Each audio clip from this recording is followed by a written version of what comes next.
Good morning friends, एक बार फिर से आप लोगों का स्वागत है करेंट अफेयर्स के चैप्टर में। तो शुरू करते हैं, देखते हैं कुछ करेंट अफेयर्स।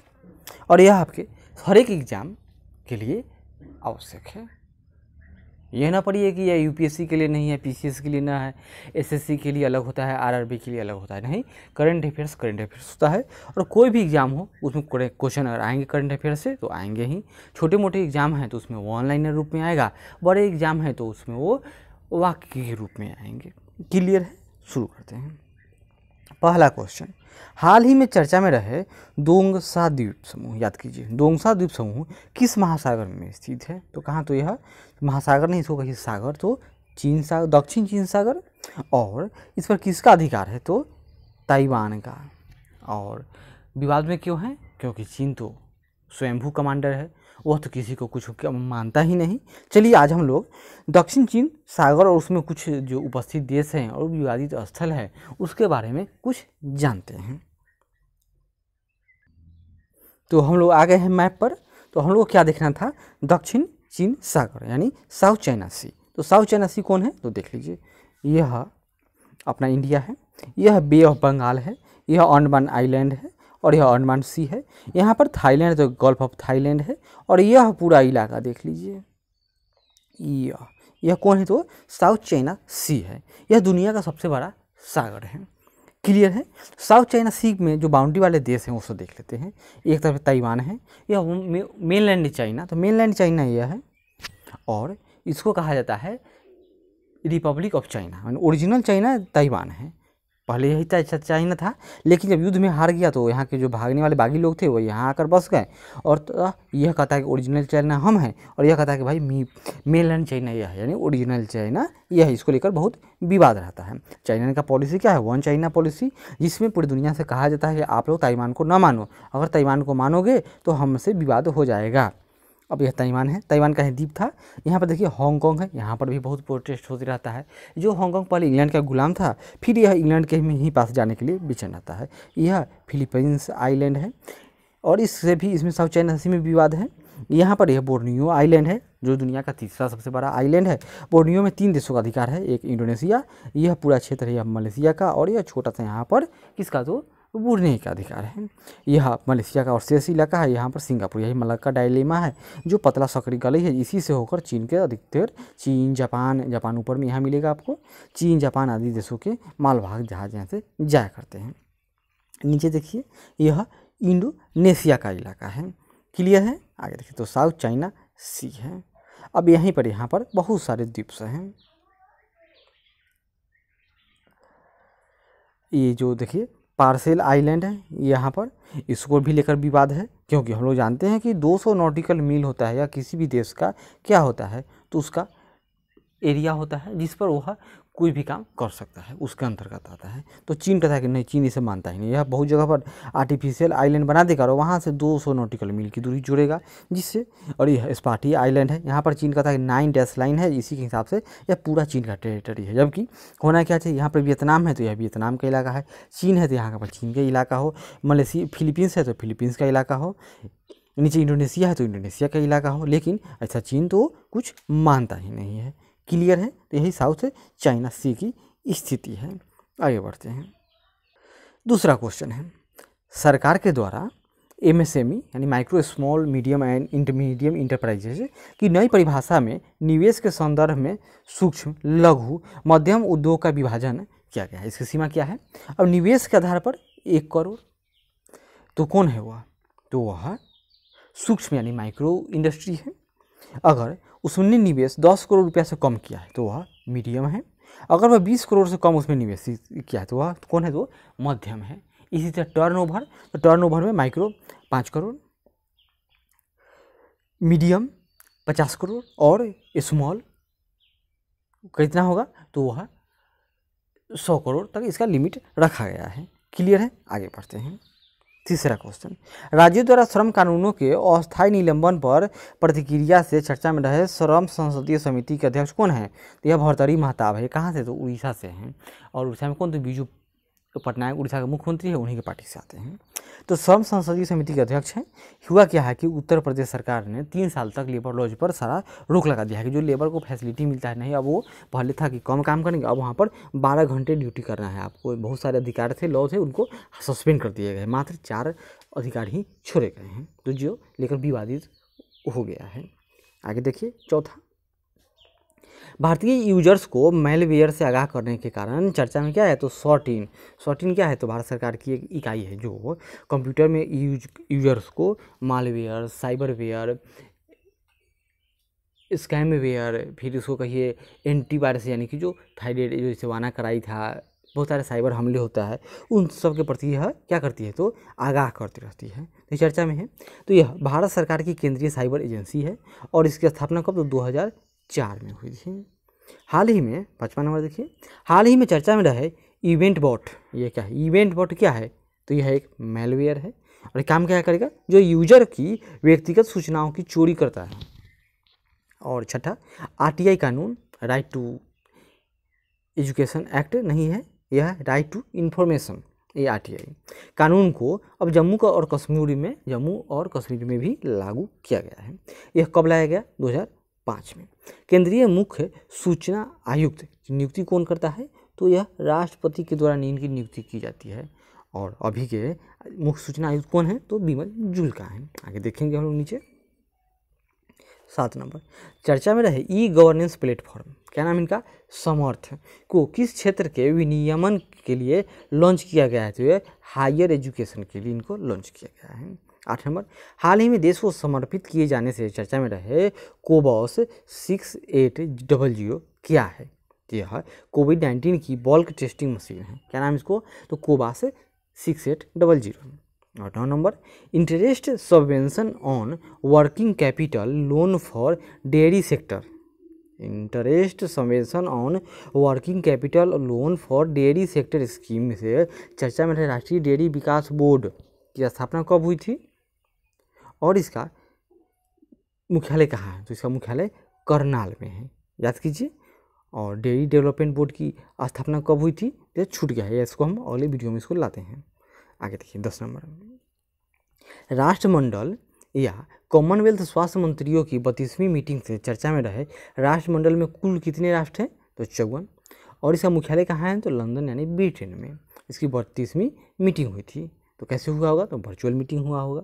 और ताज़ा क्रम क्या था कि मालदीव इसमें फिर से इसको ऐड हो गया था।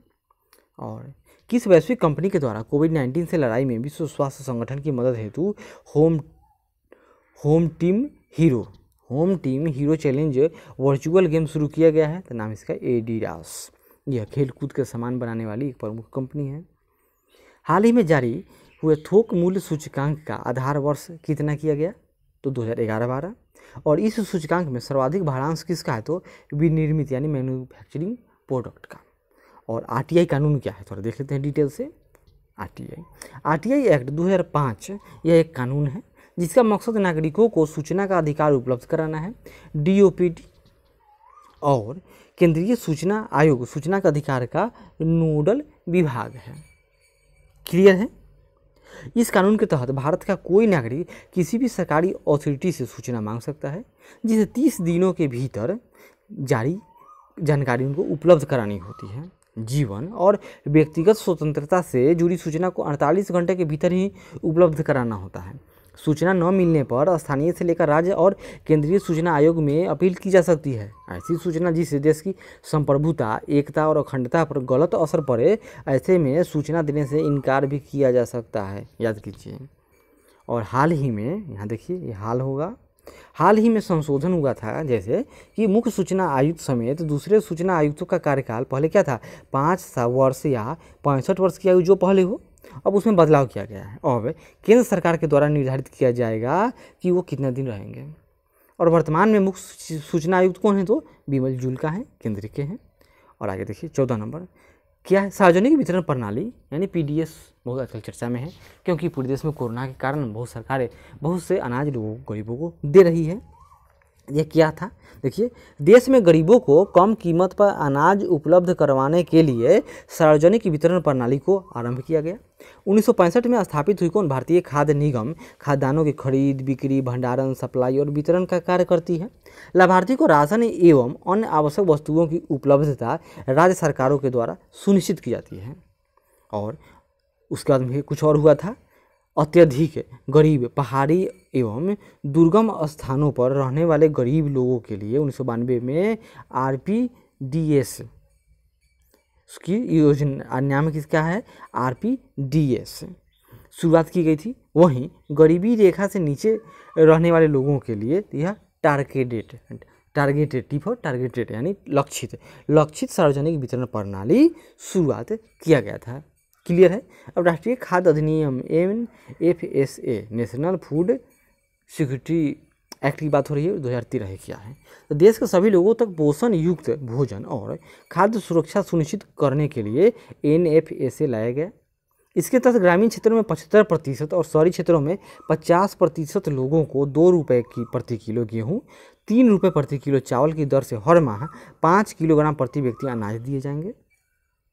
इसमें महिलाओं और 14 साल तक के बच्चों के लिए पोषण युक्त भोजन के साथ मातृत्व सहयोग के रूप में गर्भवती महिलाओं को 6,000 रुपये की आर्थिक मदद की जाती है। राशन कार्ड परिवार की वयोवृद्ध महिला या 18 वर्ष से अधिक उम्र की महिला के नाम से ही बनता है। 15 भारतीय सुरक्षा बल में शामिल किए जाने से चर्चा में रहे कौन? तो सचेत क्या है? तो यह है अपतटीय गश्ती पोत है यानी OPV है, ऑफशोर पेट्रोल व्हीकल। और इसका निर्माण किसके द्वारा किया गया? तो गोवा शिप यार्ड है। कहाँ है? गोवा में है। 16 नंबर देखते हैं। वैज्ञानिकों द्वारा, याद रखिए, वैज्ञानिकों द्वारा इंसुलिन क्या है? हम सुनते हैं कि इंसुलिन और शुक्र ग्लूकोज, तो ग्लूकोज का असर बढ़ जाए तो मधुमेह हो जाएगा। और ग्लूकोज को नियंत्रण करने के लिए किसका असर होता है? तो इंसुलिन का।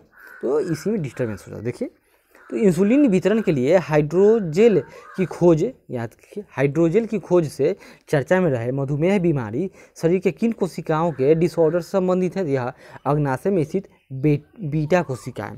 बीटा कोशिकाएं क्या करती हैं? तो यह इंसुलिन का स्रावन करती हैं। अगर इसी में कमी हो जाए तो क्या होगा? मधुमेह की बीमारी हो जाती है। 17 भारत की किस नदी घाटी परियोजना में बाढ़ और सिंचाई के लिए विकास हेतु AIIB Asian infrastructure investment bank, इसका मुख्यालय कहाँ है? तो बीजिंग में या चीन का है। और विश्व बैंक के साथ हाल ही में ऋण समझौता संपन्न हुआ है। किसके लिए? नाम इसका दामोदर घाटी कमान क्षेत्र यानी DVCA, Damodar valley corporation authority. और ये कहाँ? तो बंगाल में है। और कुछ क्षेत्र इसका झारखंड में भी पड़ता है। दामोदर, जैसे बिहार का शोक कौन है? तो कोसी नदी, इसी तरह दामोदर का शोक बंगाल का शोक कौन? तो दामोदर नदी थी। भारत सरकार द्वारा जनजातीय युवाओं को की डिजिटल स्किल के विकास हेतु किस वैश्विक प्रौद्योगिकी कंपनी के साथ गोल कार्यक्रम शुरुआत किया गया है? तो गोल कार्यक्रम शुरुआत किया गया है फेसबुक के साथ है। और हाल ही में मौसम विभाग ने चेतावनी जारी किया है कि तूफान आने वाला है। तो देखिए, हाल ही में मौसम विभाग के द्वारा भारत के तटीय क्षेत्र किस चक्रवाती तूफान की चेतावनी जारी की गई है? तो उसका नाम है तूफान का एम्फन। नाम कौन दिया इसको? तो थाईलैंड ने दिया है। क्या नाम? एम्फन। और यह कहाँ? तो बंगाल की खाड़ी में उत्पन्न हुआ है। हम लोग जानते हैं कि यह भारत है, यह यहाँ अरब सागर है, पश्चिम में और पूर्व में बंगाल की खाड़ी, यहीं पर तूफान यानी अवदाब का क्षेत्र उत्पन्न है, जो धीरे धीरे उत्तर और पश्चिम की तरफ बढ़ रही है। हम लोग जानते हैं कि उत्तरी गोलार्ध में जो तूफान, जो चक्रवात उत्पन्न होता है, तो उसका दिशा क्या होगा? तो उसके चलने की गति, तो यह एंटी क्लॉकवाइज, यानी घड़ी की सुई कैसे चलती है? घड़ी की सुई इस तरह से चलती है, लेकिन यह एंटी क्लॉकवाइज चलेगी। मतलब घड़ी तो ऐसे चलेगी, लेकिन यह चलेगी इस तरह से, अपोजिट। 20 नंबर क्वेश्चन, हाल ही में अमेरिका द्वारा चीन से रिहा करने की अपील से चर्चा में रहे गेधुन चोइकी नीमा, याद कीजिए, गेधुन चोइकी नीमा क्या है? तो यह तिब्बती बौद्ध धर्म के 11वें पंचेन लामा है। कौन? तो गेधुन चोइकी नीमा। और 21 नंबर, रोबर्टो एजेवेडो द्वारा अध्यक्ष पद से इस्तीफा देने से चर्चा में WTO की स्थापना कब हुई थी? तो 1 जनवरी 1995 को। इसका मुख्यालय कहाँ है? तो यह जिनेवा स्विट्जरलैंड में। और ये कब अस्तित्व में आया था? तो पहले ये गेट नाम था इसका, गेट यानी उसमें क्या था? जनरल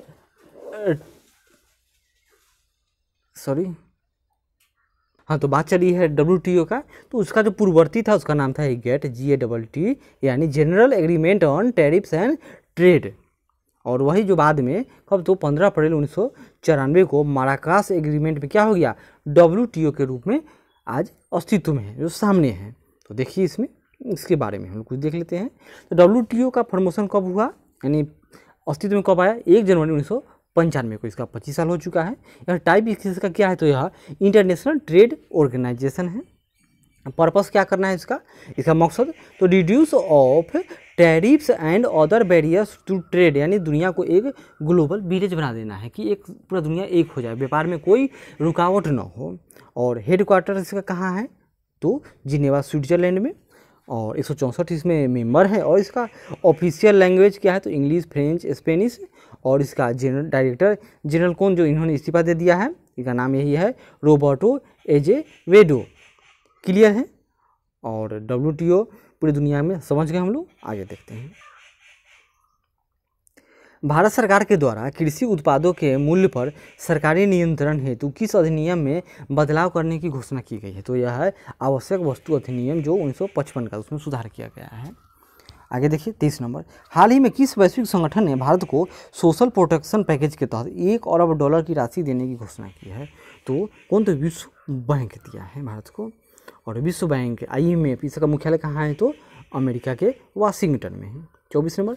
फलों और सब्जियों के संदर्भ में चर्चा में रहे ऑपरेशन ग्रीन क्या है, तो यह टमाटर, प्याज, आलू के मूल्य नियंत्रण के लिए सरकार का एक योजना स्कीम है। और इसकी शुरुआत कब हुई, बजट 2019-20 में। और 25 नंबर में क्या है, हाल ही में भारत सरकार के द्वारा मत्स्य पालन के संवर्धन हेतु 20,000 करोड़ रुपए के किस योजना की शुरुआत की गई, उसका नाम है प्रधानमंत्री मत्स्य संपदा योजना। और 26, देश में पशुधन को बढ़ाने के उद्देश्य से पशुओं के 100% टीकाकरण हेतु भारत सरकार द्वारा कौन सा कार्यक्रम चलाया जा रहा है, तो उसका नाम है राष्ट्रीय पशु रोग नियंत्रण कार्यक्रम।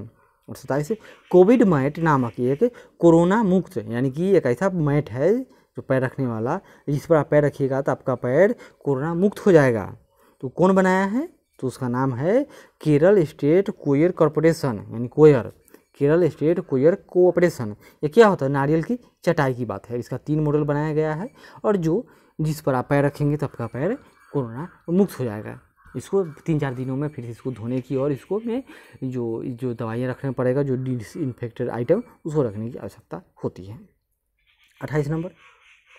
हाल ही में किसे भारतीय पुरातत्व सर्वेक्षण का महानिदेशक नियुक्त किया गया है, तो भारतीय पुरातत्व सर्वेक्षण यानी सर्वेक्षण विभाग है, इसका जनक कौन है, तो आर्कियोलॉजी सर्वे ऑफ इंडिया के जनक तो कनिंघम को माना जाता है। और अभी जो महानिर्देशक नियुक्त हुए उनका नाम तो वी विद्यापति, क्या नाम इनका, वी विद्यापति। यह ASI के अध्यक्ष बने हैं, सॉरी महानिर्देशक। वहीं UPSC का नया सचिव, इनका नाम है वसुधा मिश्रा को बनाया गया है। वहीं गृह मंत्रालय में एक भाग है, क्या नाम है, सीमा प्रबंधन विभाग के सचिव के रूप में संजीव कुमार को नियुक्त किया गया है। तो मनोज आहूजा को केंद्रीय माध्यमिक बोर्ड यानी CBSE का नया अध्यक्ष चुना गया था। तो ये हम लोग का आज का करंट अफेयर्स था। फिर अगले बार कुछ नए टॉपिक के साथ मिलते हैं, तब तक धन्यवाद। आशा करते हैं कि यह प्रयास अच्छा लगे तो जरूर लाइक करें, शेयर करें, कमेंट करें और सब्सक्राइब भी कर लें। धन्यवाद।